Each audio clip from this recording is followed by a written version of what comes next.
Okay, another video. This one pertains to cleaning of the vacuum shoe. This thing. Now that's going to be found, this vacuum shoe will be found on any extractor, whether it be a prowler or a stallion. I'm talking about this portion right here. If it seems that your carpets aren't drying very quickly or as quickly as they used to,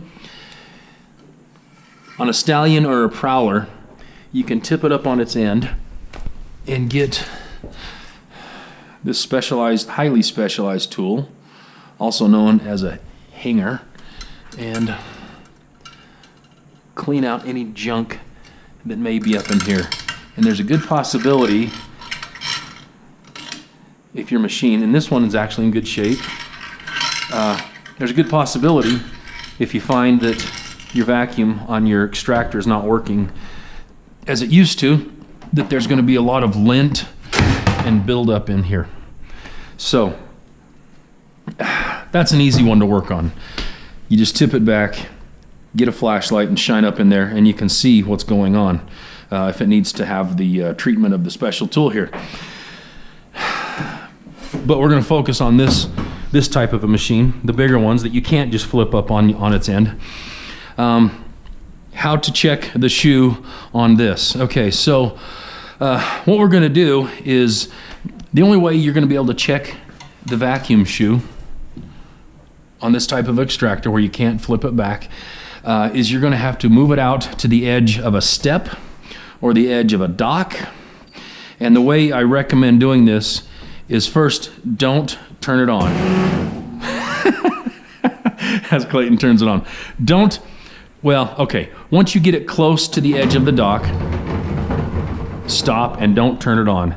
Because I'm just concerned that once you turn it on, it's going to have a mind of its own and it may just run off the dock. If that happens, just let it go. Let it go. Reminds me of a song I once heard. Anyway, so what we're going to do is we're going to get it out to the edge of the dock, and there's always going to be someone behind the machine at all times as we're checking the shoe. I know you guys don't have a lifting table. We do. That's why I mentioned the edge of the stair or a dock. Would you lift it up, Clayton? So we're going to lift it up. We're going to pretend that that is your step or your dock. And we're going to get it right out to the edge. Hey, Clayton, would you mind grabbing that flashlight that's in the drawer? So we're going to get right out to the edge of the step or the dock. And your buddy is going to stand here the whole time you're doing this and hold it, as not to let it run off. Okay, this could be dangerous. That's why I have these rags. It might not be a bad idea to get rags or something similar, but I think a rolled up rag would do a sufficient job. Put it under the tires as a little extra safety precaution, as not to let your machine roll off the dock. Okay, so what we're going to do, wherever my hanger is, well, you saw my hanger, is we're going to look under here. Okay, that's what the underside of your machine looks like. Clean jets, very good. Fairly clean brush. Another thing, while I'm here, it's not a bad idea to take the hose and just clean out this brush on a consistent basis also.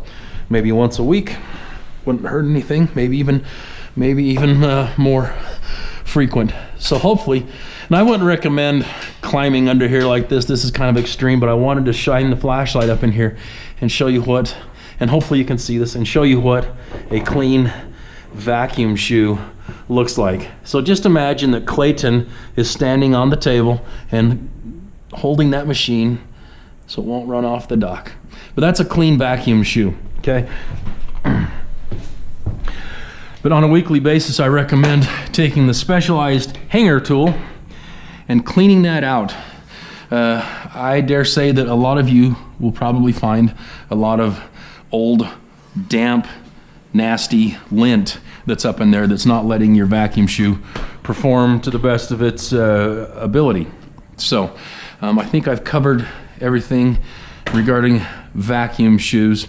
If you have any other problems with your vacuuming performance, call us at the shop and let us know. But that's something, cleaning out of the two different types of shoes, that can be done on a regular basis.